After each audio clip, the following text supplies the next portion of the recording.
Salam damai sejahtera saudara-saudaraku yang terkasih, pencinta firman Tuhan. Berjumpa kembali dengan Bible Learning with Father Joseph. Bagaimana kabar Anda hari ini? Saya harap kita semua semakin mempersiapkan diri untuk kedatangan Yesus Kristus di hari Natal nanti. Saudara-saudara, Natal yang indah, Natal yang istimewa, Natal yang penuh berkat memerlukan persiapan yang cukup dalam hati kita. Nah, maka dari itu saudara-saudara, video-video Bible Learning sepanjang masa Advent akan menemani saudara-saudara semua untuk memiliki bekal-bekal refleksi, bekal-bekal persiapan. Saya sangat berharap semoga diri kita, keluarga kita, gereja kita, dan semua orang beriman siap menyambut lahirnya Sang Juru Selamat di hari Natal nanti. Saudara-saudaraku yang terkasih, ada satu informasi yang bisa saya berikan kepada Anda di awal video ini, yaitu 4 nama lilin Advent dan apa arti dari setiap lilin itu. Lilin pertama namanya harapan atau hope. Lilin kedua namanya kasih setia atau love. Lilin ketiga namanya sukacita, dalam bahasa Inggris joy. Sementara lilin yang keempat adalah kedamaian. Keempat lilin ini harus ada bersama-sama. Tidak boleh yang satu dihilangkan. Sebab kalau yang satu dihilangkan atau tidak diindahkan, maka 3 lainnya akan kehilangan makna. Mengapa demikian? Karena kalau saya umpamakan, lilin pertama, lilin harapan adalah sebuah peta perjalanan kita sebagai orang beriman. Orang beriman sebelum dia berbuah, sebelum dia mampu melakukan banyak hal dalam hidupnya, dia harus punya harapan yang sejati dalam hidup.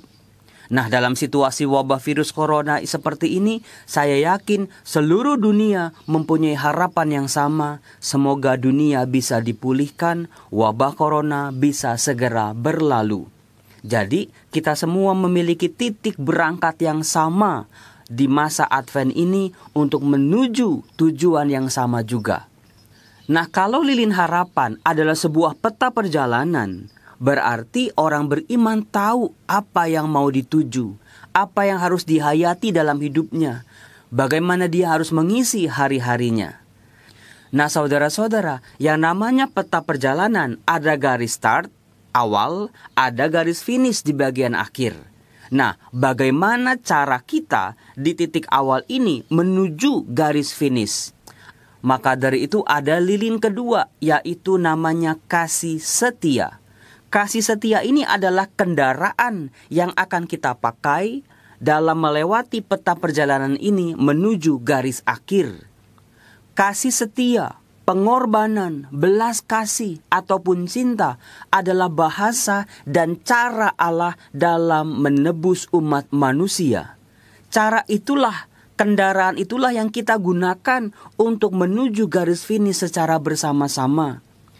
Dari sini kita bisa belajar banyak hal, saudara-saudara, bahwa sebagai pengikut Kristus, kendaraan yang kita pakai dalam keseharian kita itu bukanlah jalur kekerasan, bukan peperangan, bukan harta yang berlimpah atau kedudukan yang serba mewah, tetapi belas kasih. Ketika setiap orang bisa keluar dari dirinya sendiri untuk terbuka kepada kehadiran orang lain. Dan bagaimana relasi yang satu dengan yang lain didasari oleh relasi cinta.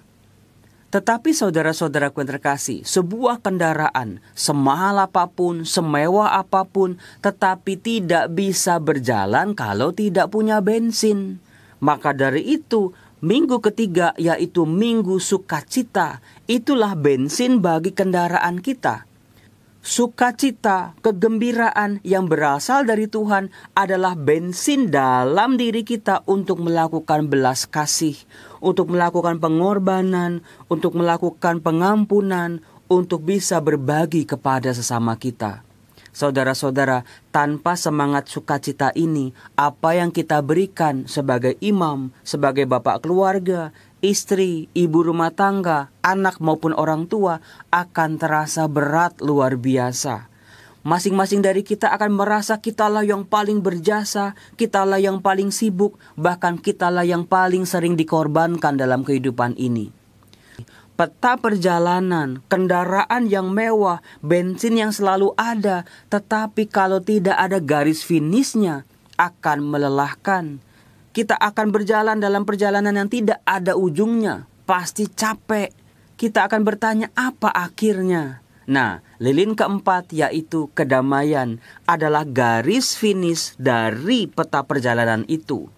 Kedamaian atau kebersatuan kita dengan Allah adalah buah atau garis akhir dari perjalanan kita selama masa Advent ini. Yesus Kristus, Allah yang hadir di tengah-tengah dunia, akan memberikan kedamaian kepada dunia. Mengapa kedamaian kita perlukan saat ini, saudara-saudara? Yesaya bab 57 ayat 19 mengatakan begini, Aku akan menciptakan puji-pujian, damai sejahtera bagi mereka yang jauh dan bagi mereka yang dekat.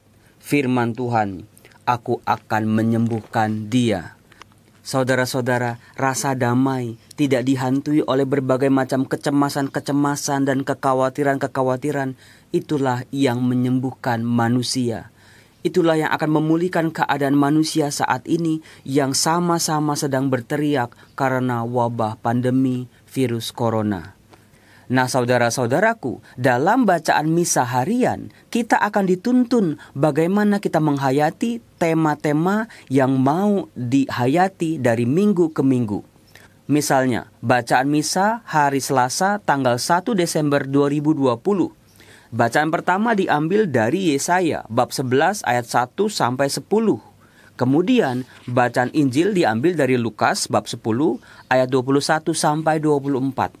Ada satu kata yang membuka wawasan kita tentang bagaimana kita menghayati sebuah harapan, yaitu dikatakan pada akhir zaman sebuah tunas akan keluar dari tunggul Isai. Saudara-saudara, nubuat Nabi Yesaya ini adalah nubuat keselamatan. Sebuah gambaran keselamatan yang gilang gemilang yang diceritakan misalnya domba dan macan tutul akan berbaring di samping kambing. Anak lembu dan anak singa akan merumput bersama-sama. Lembu dan beruang akan bersama-sama makan rumput. Dan anak-anaknya akan sama berbaring. Sedang singa akan makan jerami seperti lembu. Saudara-saudaraku yang terkasih, gambaran keselamatan yang dinubuatkan oleh Nabi Yesaya ini adalah sebuah keselamatan di zaman akhir. Yang mungkin bagi kita umat beriman di tahun 2020 ini, itu sesuatu yang masih jauh. Masalah-masalah yang di depan mata saja masih begitu banyak. Wabah virus corona, kebangkrutan, di PHK, rumah tangga bermasalah dan lain sebagainya. Nah, saudara-saudaraku yang terkasih, dengan kata tunas yang tumbuh dari tunggul Isai, kita bisa belajar bahwa sebelum kita mencapai sebuah keselamatan yang gilang gemilang di akhir zaman, ternyata Allah menggunakan sebuah proses, sebuah tunggul.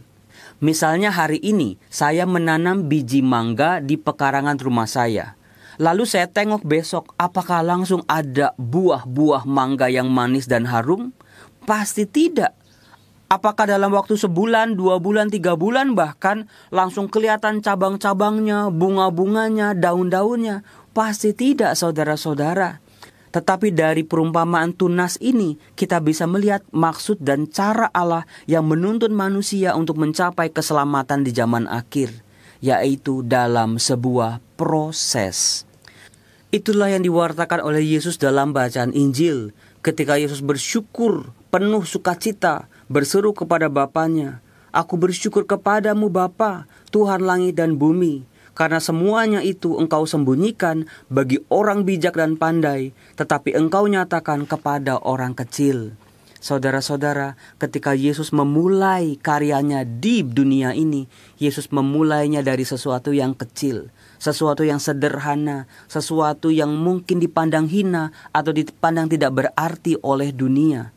Yesus setia mendampingi para muridnya, melihat kelebihan kekurangan mereka, sabar terhadap kesalahan-kesalahan mereka, mencoba memahami mereka apa adanya, dan hasilnya luar biasa.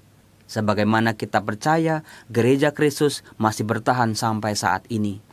Manusia zaman ini seringkali tidak sabaran dalam proses.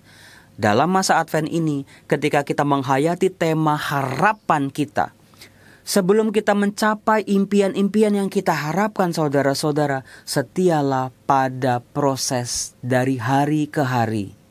Salah satu cara untuk menilai apakah kita setia pada proses untuk mencapai harapan itu adalah apakah kita mensyukuri hal-hal kecil dalam hidup kita. Sebelum kita mendapatkan kebaikan-kebaikan, rahmat-rahmat yang luar biasa yang kita harapkan, apakah kita mensyukuri, mengucapkan terima kasih terhadap kebaikan-kebaikan, rahmat-rahmat Tuhan yang kecil-kecil setiap hari? Ketika bangun buka mata, oh masih hidup, terima kasih Tuhan. Ketika masih bisa makan, meskipun makannya ala kadarnya, terima kasih Tuhan. Karena bisa jadi di luar sana ada orang yang belum bisa makan hari ini misalnya. Pekerjaan-pekerjaan Anda menjadi sulit. Bersyukurlah bahwa saat ini Anda masih punya pekerjaan. Karena di luar sana ada jutaan orang yang sedang mencari pekerjaan karena harus di PHK secara sepihak. Dan masih banyak lain lagi hal-hal kecil yang bisa kita syukuri. Itulah saudara-saudaraku yang terkasih, bagaimana kita menghayati tema harapan sepanjang minggu pertama Advent ini. Salam damai sejahtera, Tuhan Yesus memberkati. Salam.